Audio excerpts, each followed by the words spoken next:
All right, what's up, guys? Welcome back to another episode of Island Ball. It's episode 18, and this is going to be our reaction to Game 2 of the NBA Finals, where the Oklahoma City Thunder beat the Pacers 123 to 107. Um, it played out how I kind of predicted it to in our last pod. How I thought Yeah. just OKC, um, just getting to that next level. You saw their athleticism on display the whole game, and just Yeah. their quickness, their athleticism, especially on defense, and it just smothered the Pacers for a lot. And I think that was just a big key for me because it was a do or die game for the Thunder. You don't want to lose both home games going back to Indiana down 0-2. So it just showed when their backs against the walls, just that type of level that they can get to, which it's going to be hard for the Pacers just to be able to match that, you know. But Yeah. what do you think? I agree. I missed like the first quarter and a little bit of it. I've rewatched it, but I mean, for the most part, it looks like it kind of looked a lot like game one. Like the Thunder were kind of in control the whole game, just like in game one. But like the only time the Pacers ever led was for that 0.3 seconds. The same thing, just defensively, you know, seemed way faster than the Pacers. Shea's again really aggressive.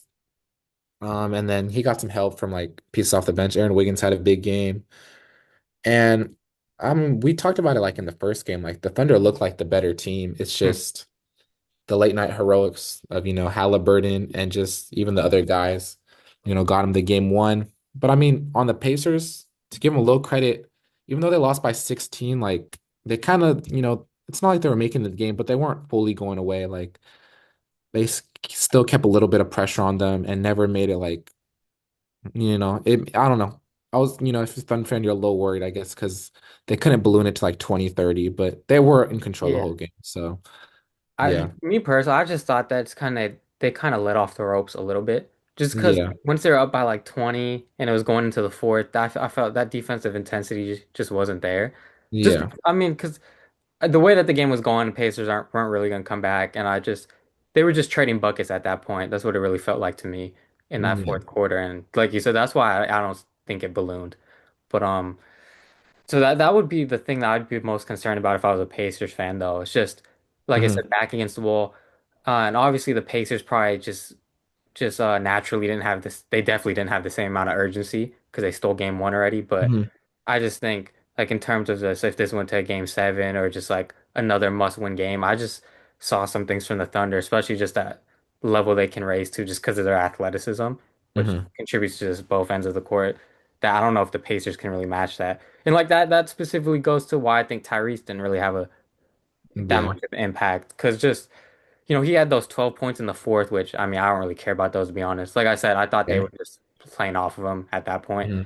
But just when they just were smothered, like he can't get separation. Like he just can't. Yeah. I mean, he had 5 points through three quarters just because he can't get separation. The only time he got good looks were in that fourth when they weren't Hmm. really like I thought they just stopped the intensity. But so that's something that concerned me. But we'll see how that plays out at home because they're going back to Indiana. Home Yeah. crowd They did advantage. their job. Yeah. We'll see though. But Yes. So at the end of the day, Indiana did their job and got one game, which is what they need to do. yeah. But I mean, we both agree that Thunder probably looked better. I mean, it's easier. You're right about just like Tyrese. It's like he can't do much. So like a lot of people, even I was thinking like he got to be more aggressive But to it's start off tough the just game. But because it's not easy, you he know. just can't get separate. Yeah, it's just hard. Because I mean, the Thunder. I mean, they're one of the great defenses of I mean, Hmm. I don't just this generation, to be honest. Like just because of the athleticism that they have. All their guys are young too, which helps for the Yeah. most part. So it's Hmm. just and they have some of the best defenders in the league. So it's just hard for him to get separation consistently. Hmm. I mean, I guess it's a lot of it's easier said than done. I like them to get Siakam a little more involved, just Yeah. because I think if they, win this series, he has to be like he won, the final or not the Eastern Conference Finals or whatever MVP. So I Yeah. think it has to be a similar thing where he has to do the majority of, the scoring and stuff. And even the past two games, it's kind of been divided it out, but with like championship rosters, you need one guy to like, kind of carry the load. And Siakam's not, we don't expect him to be that guy. He's like a second option type guy, but if the Pacers want to win, he has to be that guy. And Mhm. I don't know. That's why a lot of people are worried about the Pacers.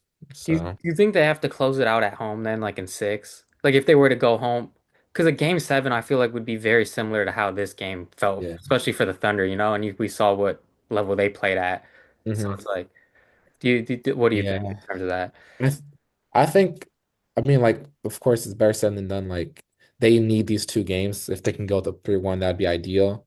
Because if it's 2-2, I don't know. I'm just in the as much as I want the Pacers to win. If it's 2-2, I'm in the Thunder's favor, you know. Yeah, 'Cause they go back to OKC, so it probably makes it 3-2 and then backs against the wall. I don't know. It's just tough, you know. yeah. I could easily see the Thunder taking both of these home games and closing it out in five, but or both of Yeah. these away games, excuse me. But I I don't just, know.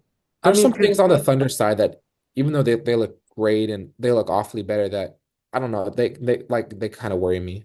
mm, Well, it's not just like what you talked about earlier. It just seems like they sometimes take their foot off the gas that, yeah, which is a that's the little only bit thing that would like I don't concern get me, it. especially because in Indiana, that home crowd can get into it. Exactly. All it takes is, some, Neesmith hits a three, and those keep Yeah. building, and then all the role players are in sync. So I definitely, yeah, that's going to be huge. Like Indiana's home court is a huge advantage, but I don't Mhm. know, I just think the Thunder are just one of those teams. Like if we're going to talk about them being one of the how everyone's talking about them like this great team of all time, because their regular season record.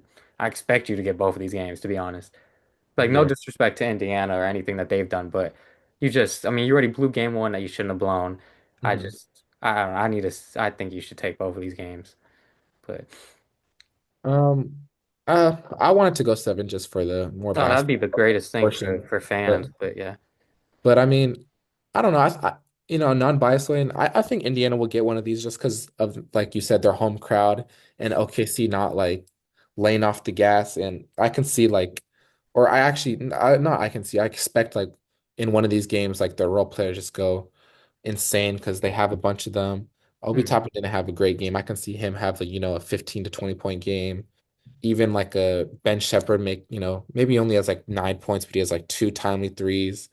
Nemhard have like a crazy three and Neesmith make those. I don't know. I just feel like they'll get one of these and like in one of those games, I think it's just gonna be tough for the Thunder to win, especially with the home crowd. Yeah, I think it comes down to just the floor generally, just Hmm. of Tyrese and like Shea. Like in this game, I thought Shea was really good. Um, Yeah. just he felt like in control just a Hmm. lot. I thought his shots, he was just getting to his spots great, and nothing Hmm. really seemed forced. It felt like he was in full control of the game, just getting Hmm. other people involved. And on the other end, Tyrese, I mean, I think he had like five turnovers. Yeah, he did. I'm on Yeah, he the had stat. five turnovers and I mean, he had 17 points. He had five going into the fourth, which is when, I mean, the game was already out of hand at that point. So that'd just be Hmm. one thing that I'm looking out for. It's just Tyrese gotta, you can't have these stretches where you just are not, Hmm. because he's supposed to, not saying he has to put up 20 points every single night, but Hmm. he's the main just general of that team. He's the offensive engine, so he just has to be just involved in just getting Hmm. that offense flowing. And I just didn't think they were in a great flow at all today. And Yeah. I think we just need to see him being more aggressive. Not necessarily meaning he takes five shots in the first quarter, but just aggressive, that intensity that we saw in that fourth quarter to start just just needs to be there and getting everyone involved. And I have a question. Do you think I know today he had a great game as a point guard. Do you think Shea is a full-time like I know like this year he's been playing it, but I know a lot of I don't know, I've been worried like maybe they need another like a point guard. Do you think Shea is a point um guard? Like he can be the I starting point guard for I the think that's foreseeable the future? one kind of, if you were to say a weakness, because Hmm.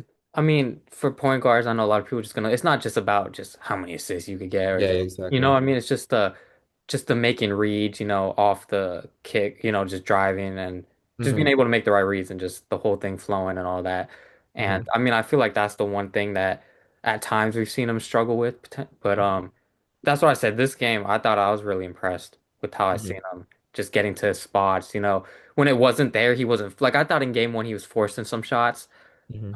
early on, especially, which I mean it could be understandable because it's the finals, game one. But I Yeah. thought when he was getting doubled or they were applying extra pressure, he wasn't really forcing anything. He was just making the correct reads and kicking it out to those people that were open, and we saw them capitalize on that. So I thought Yeah. that was great. If he just continues to do that, I don't think they lose. But Yeah, because they have some good ball handlers, and I feel like they don't even on yeah. their whole roster they don't really have like a point guard. Like Cason Wallace is a guard, but I wouldn't consider him like a Mm, point guard. He's more of like he's kind of like a 3 and D guard. It seems like well, yeah. he makes some great reads and stuff, but just I was like about to say that, yeah. a guy that can just. That's why I think in game one they even played AJ Mitchell because he's actually like a point guard, like from what I see. So One thing it that they just do seems have like they though need is ball. their team is really good. Like they have these other people like Caruso, you obviously don't want him putting the ball on the ground as much, but like he can make something happen if he needs to. I thought we saw a lot of that from what's it called? Wiggins, like you mentioned. Mhm. Um he's more than just a 3 and D player, you know? Yeah. And he's been a really great spark. So I think that helps a lot too. But I agree with you in terms of that. But if Shea just continues to play like he played this game and like continues to make that those reads, I'm not worried at all. Yeah, that's why I wouldn't say I'm too worried. It's because they have a lot of unselfish players and like they Yeah. have a lot of like it seems like everyone on the roster can like make like there's no one like I don't want to throw shots, but like Jalen Green or something like that or Kaminga. Mm. Like they don't have anyone in the rotation that plays like that. Like even Hartenstein, the center is like a very capable passer, can play make a little bit. So that's why it's like the point guard stuff worries me. Back then, the day, it's like they have enough playmaking. So it's just like, do you think they need that one guy? But I think they flow pretty well with just everyone Yeah. being able to read and react. Yeah. Yeah. And so for the Pacers, I think the main thing is Tyrese's involvement and just Mhm. his. I mean, you can't have this type of production again, or you're just not going to win another game. But Okay. because I mean, like we mentioned, he doesn't need to be 25 points a game. He needs to just be that. He's that whole offensive engine. Everything goes with him.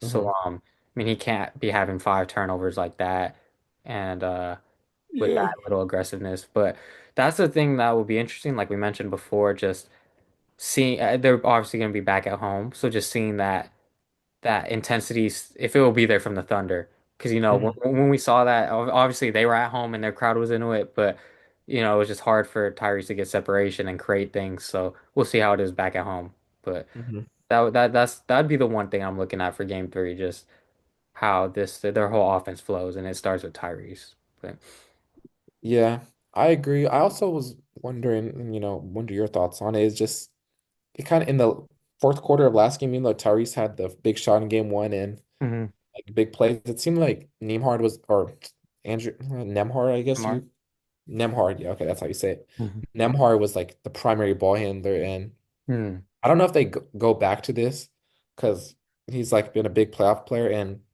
in these ways, it just seems like of course Tyrese is a better all-around player, but it just seems like Nemhard can get to his spots a little easier. So, Hmm. do you like him? In the finals, like say it's fourth quarter, do you trust them more with the ball, or you still just want the Tyrese to have the ball in these moments? Uh, it's tough. Are you just specifically like go get a shot? Like we saw him make those. I mean, in terms of creating his own separation, like remember that double step back he had? Yes, I just feel like he can get separation easier than Yeah, Tyrese. he definitely can. That's what I'm saying. It's just like if I would trust him to just give him the ball and just go get a bucket if that's what needs to be done.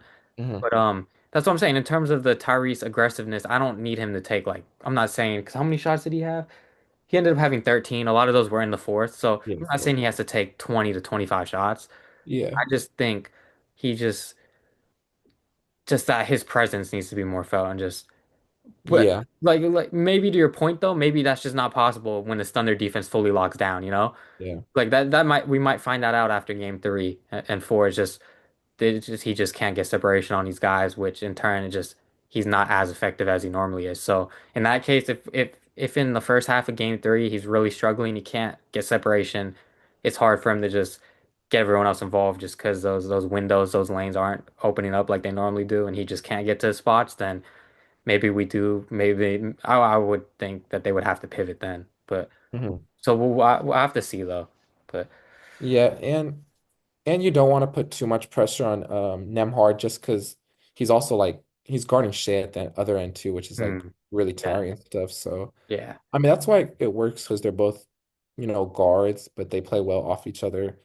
okay. So it's a really nice pairing. It's just It's just tough with these, we keep on talking about it. Just when you have Case and Wallace guarding you or Dort guarding you, and then Yeah, Caruso off the bench, even Aaron Wiggins can defend, Shea can defend. It's going to be tough for the Pacers, but yeah. I have them winning one more game at least. Okay, we'll see what happens. But that just reminded me how underrated just I mean, underrated is a bad word, but just because we haven't seen him like at that level in a long time, Steph and Clay, just because Hmm. Clay was constantly in his prime guarding, Hmm. prime Harden, and still being ultra productive on the offensive end. Yeah. So I mean, that's just crazy to think about in that. And because when you see someone play at that level, it's just you expect it from them. So it's just, Hmm. but really breaking it down and just thinking about that when you mentioned, it's just Clay was really doing that, but.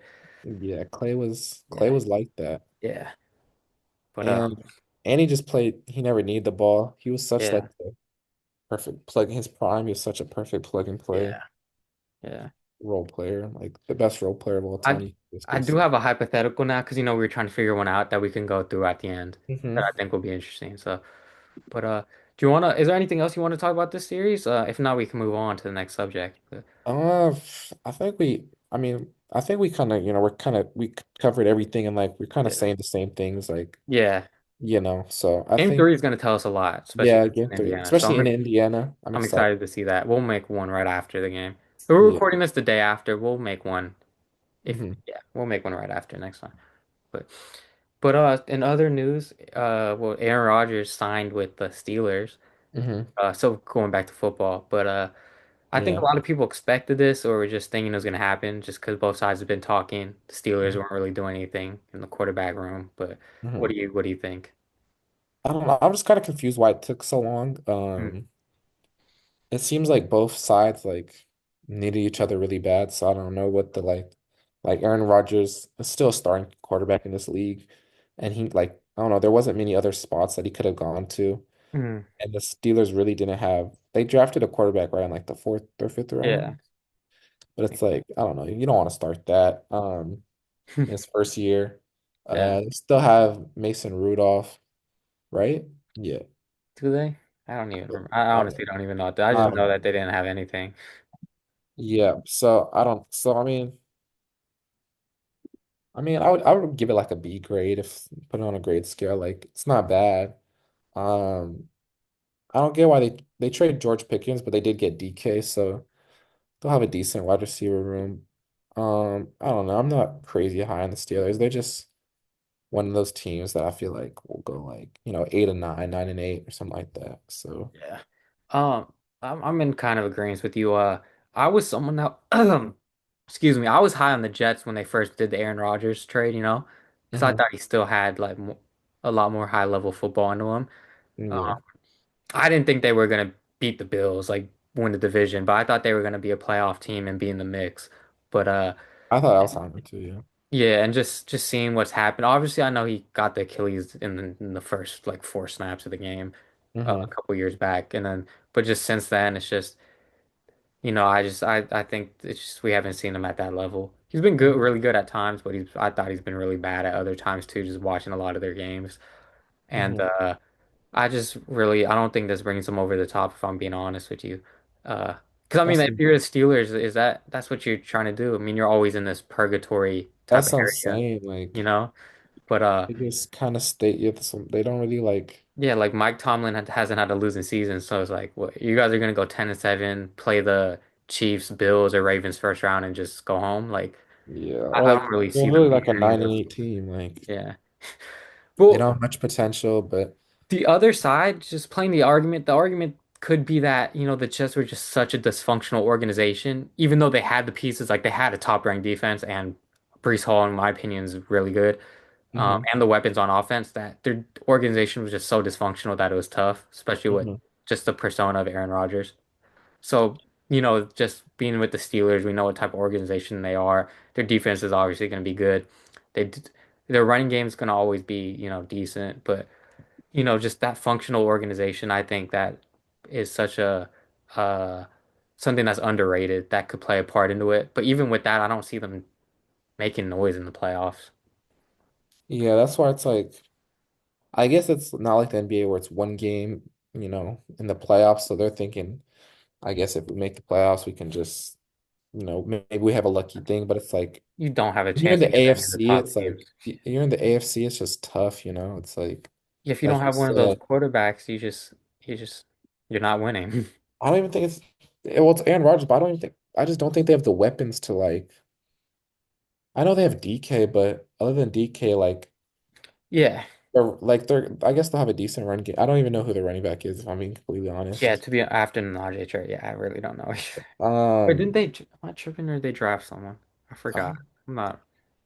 um, and I know they're gonna have so maybe I guess their way of thinking is we'll have a great defense, and then Aaron Rodgers is a veteran quarterback that will take us over the edge in the playoffs, I guess. But I don't know. I think I'm not saying you have to tank because that's not always an option, but you might have to tank. Yeah. Yeah, I know that is what exactly what I'm Is saying. Jalen Warren's their starting running back right now? But Yeah, he's all right. I mean that's a Um, little fantasy bias into because he's good in fantasy. But yeah. yeah, but yeah, I agree Uh, with you. It's just it's a You're tough. just in purgatory. Yeah, I mean that's the worst spot to be in, to be honest. So, because I don't expect them to like completely just be a dumpster fire like with the Jets, just because their organization is really good. But I don't Mhm. expect them to be like 4-13 or whatever it is. But Mhm. like you said, I mean, I think they're going to be in around that 8 to potentially 10. I haven't looked at their schedule, so I don't really know, but around that range, like you said, purgatory. So Yeah, I definitely don't think it brings them over the top. I fully agree. Yeah. Yeah, fully agree. I don't have much else to say about it. Yeah, to be honest, yeah. I mean, do you? I mean, he's definitely because he's what is he 41 now? He's definitely Mhm. coming to the end of his career though, right? Like Yeah. I don't know how many I, more of these 1 year stints, 2 year stints he can do on these teams, you know? But yeah, because even this year, it's it's like yeah, I don't know. I guess the Steelers had Russell Wilson and Justin. I don't know. It's kind of the same thing. Like the Steelers are signing these veteran yeah. quarterbacks that I mean, they're still serviceable. I think Aaron Rodgers is still starting quarterback, but Mm, I would just draft someone young. I mean, I wish they drafted someone even in earlier rounds, but I know this wasn't a great QB draft to maybe learn behind Aaron Rodgers, but uh, I don't know. I don't have, I just don't see what their plan is, like you said, for the yeah, future. I just don't Because get it. Yeah. they're in the AFC, which is tough, you know, all the quarterbacks are in there, all the teams. And then Hmm. you have ascending young teams too, which, you know, obviously they're not at that top elite level of the AFC class, like the Patriots. I think the Patriots are gonna, everyone's high on the Patriots this year. But just like that, you know, they have Yeah. so they just I mean, the one thing that they have going for them is their organization's always functional, really one of the best, and you know, Mike Yeah. Tomlin's a great coach. So I'm giving them kind of more leniency maybe or just Hmm. projecting them better just because of that. But other than that, I really don't like we said, it Yeah. just in no Uh, man's land right now. But we could just we could just move on. But I kind of, like I said, I was on this NBA rumors thing, and it's kind of a I saw this little rumor, and it kind of makes me want to like ask you a question about like the Knicks are like looking at coaches, and yeah. I kind of knew about this, but it's still kind of crazy to me that like they're trying to get Jason Kidd from the Mavs. Like, what do Hmm. you think about like coaches even being able to get traded? Like, do you like that, or do you think that's just I don't know? I just find that weird. Like a coach can get traded, and the Yeah. Knicks it's saying the Mavs will want a first round, or the Knicks would likely need to include draft picks to acquire Jason Kidd. I don't know. I just feel like that's kind of crazy. And if you're the Mavs, would you like trade Jason Kidd to the Knicks? Yeah, first of all, and I've always found that weird too. Yeah, Especially because you could do it in football too. And I know yeah, like this year people were like, "Oh, Kyle Shanahan traded for, like they're gonna yeah. trade Kyle Shanahan or whatever." But so I always found that weird too, just that that can be something that happens because you never really see that happen. Sean Payton got traded, right? Yeah, but that situation was weird because he was in retirement. So to come Yeah, out no, like they had to, it was because they still had his rights or something, or he got he was traded still for under a good contract. amount. He got traded for a first and a Yeah. second. Well, that's what I'm saying. These coaches are worth it if you have a good coach. Like I think if in a but a first in the NFL is like a lot. but it's like a coach. You saw what Harbaugh did this year, you know? Coach makes a big difference. Like other than the quarterback, you could argue like that's like Mahomes, Andy Yeah, Reid, you know? Like that's for the football, I second guess most it's really important thing, you know? and it kind of like the Broncos. I mean, he did, even though that whatever, they're not crazy. Like, I feel like he made a difference, you know? Yeah, no, it's 100% worth it for shots. See, there's certain coaches that it's worth it for. Hmm. But in football, I think it's the coach is way more important than in basketball. But Hmm. in terms of would I do it if I were the, I don't think I would do it if I were the Mavs. But Yeah, because Jason Kidd's a solid. I mean, if you get yeah, a first, I would do it for a first. But if it's for a but couple seconds, I would not do it. mm, Ah, but then you need a whole new coach. yeah, and it's just yeah, And and Jason Kidd's a they're really already in good compete coach. now mode. I just you can't really blow up. You can't be in a search for a coach if you're trying to win now, you know? Or that Yeah. just makes things so much more complicated, you know? But That's why I don't know the Knicks, like, I don't know what the Knicks are trying to do. yeah, I don't really get it. yeah. I get firing tips, but I don't know like what type of coach they go for. Like, they do if you would you go for like a younger new coach who you say like we talked about, like they might not get the same respect, but they might have a different like thinking, like a maybe you think it's like a Mark Jackson to Steve Kerr thing, or do you just want to get like a Mm. veteran like a Jason Kidd or like a Mike Malone or something like that? What would you do if you were the Knicks? I think Mike Malone's a great option. Hmm. I don't know if he'd be even I don't know if like what he's interested in right now though or Hmm. but yeah, I definitely think they should go the more veteran type of route who's had experience. But I mean you never know because like with the whole Joe Mazzulla thing, no one knew about Joe Mazzulla that much until he started making an impact, you know? So Hmm. but it's hard to find a guy like that, you know? So Hmm. Uh, I don't know if I trust I don't know too much about the Knicks organization to be honest, but it's like whatever direction they go, we'll see how it plays out. I would lean more towards the more experienced veteran, like been around the league type as a head coach. But I think it'd be better if they've had someone who's been a head coach before. But Hmm. Um, Other rumors is Darius Garland just had surgery. yeah. He'll be out for the probably beginning of the year. And I also saw that they're looking at, I won't say they're looking at trading him, but like they're listening to offers and stuff. Hmm. I personally don't see it. Just because, or what did I say? I don't hate Darius Garland leaving just because, or it depends what the package is. If it's for nothing, but I saw some rumors for like Jalen Suggs. I would love Jalen Suggs next to, that's my favorite trade back because I would love him Hmm. next to Donovan Mitchell, and I would love Darius Garland for the Magic. So I think the Magic would have to give up maybe a first and a little bit more just because Garland has a little more value than Suggs, but fit wise, I like it better for both. I like that for both teams. Yeah. Oh, I agree with you, especially for the Cavs too, or both Hmm. teams, but especially for the Cavs. So I was gonna ask you, what can the Cavs really do? Like, I feel And their second like eight. do you just blow some of this up? Because I feel like obviously like Mobley's still really young Yeah. and stuff, so it's like and some of the other players, but just I feel like we've almost kind of seen them maximize what they can do with this roster. Because I this was supposed to be that year that they really could, because they took a big step up, at least it seemed Mhm. like in the regular season, especially with Mobley. That's why Mobley can obviously, we expect him to keep getting better and better Mhm. and maintaining this level. But in terms of just, Donovan Mitchell continues to play at this all-world, MVP type of level. He's maintaining that. But it's Mhm. just, you guys keep it's just not there in the playoffs. I know some of it Yeah. has to do with injuries, but it's just the same thing every year in the playoffs. It's like, how much more? It's like with Denver, with their Yeah. type of roster, how much more do you think they can maximize what they have? They seem like they've kind of done it. For me personally, I would go with like I would build around Donovan Mitchell and Evan Mobley, and then maybe I like that's why I love the Jalen Suggs that fits Jalen. perfectly. And then look, I would if you could like I watched a podcast and I saw some I'm not I'm kind of taking it or like traded Jared Allen for the 3-and-D wing. Hmm. They can get someone else mentioned this if they can get like a Herb Jones or something from New Orleans. I would love that. And then just putting Evan Mobley at the five, where I just like that a little bit more, just Yeah. because his defensive versatility, open up the floor a little bit better. You can move DeAndre Hunter to the floor and then just get like another 3-and-D if you can get. I don't think you can get Trey Murphy just because I think he has high value, but just like, someone in that realm. And then, like someone that can fit next to Don Mitchell. I don't know if Don Mitchell can play the full-time one just because he's more of a two. But that's why, like I said, like Jalen Suggs can defend, but also, play some point guard duties I love. So that me personally, that's what I would do. I don't know personally what they're gonna do. Maybe you don't, maybe Garland and Allen don't have as much value as you really think they do.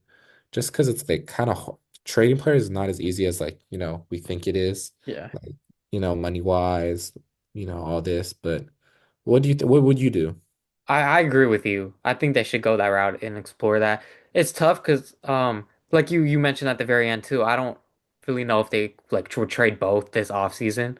Yeah, But I think that would be the best route to go if they were able to trade Garland for Suggs or someone like that. I mean, yeah, there's really no one else like that, but and then also Allen and flip them for a 3 and D type player. That I yeah, feel like that'd be the perfect world, like you mentioned, but I don't yeah. really see if both of them happening. But that I agree with you. I would try to go that route.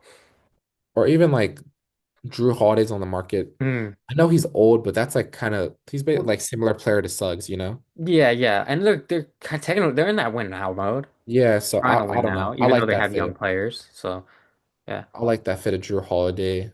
I yeah, don't know, like, because I don't know if the Celtics are just trying to get off cap, so it'd have to be some sort yeah, of three-team trade.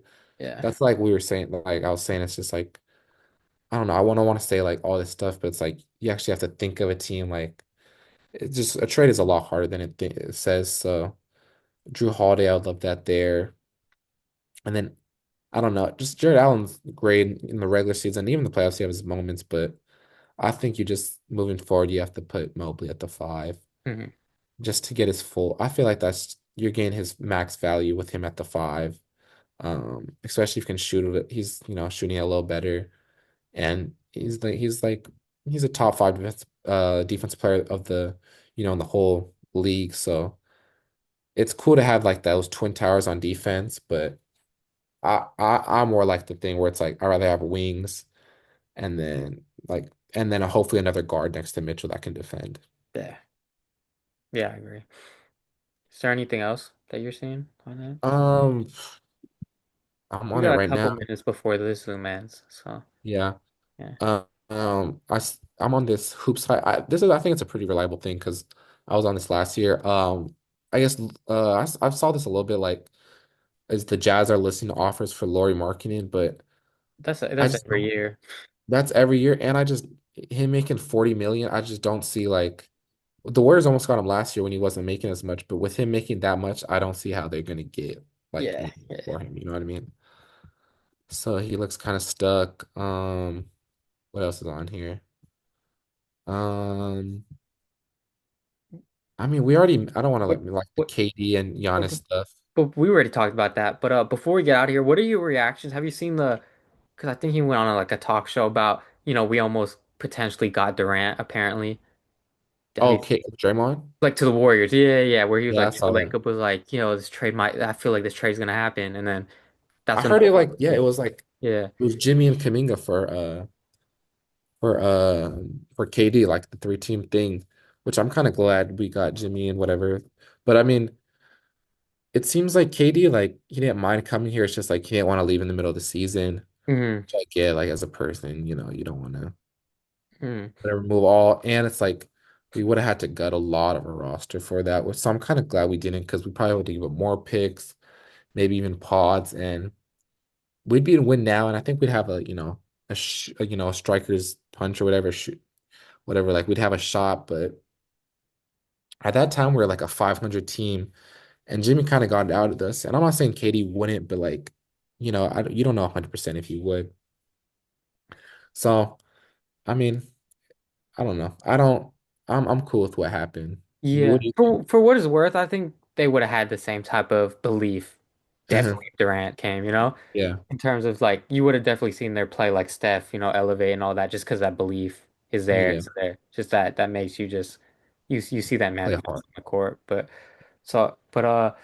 I think it's interesting. I mean obviously, we would have loved to see Durant come back. Um Hmm. but with what worked out, I loved it. It was just unfortunate because just Steph went down, so it kind of blew everything up, at the end. Yeah. So because we didn't even see us like have a chance to play the Thunder. Hmm. So yeah, it's just tough. It's tough, but yeah. I mean, the Zoom's about to end. Is there anything else Hmm. you wanted to? If not, we'll get out of here. We Just keep on us. I'm excited for game three.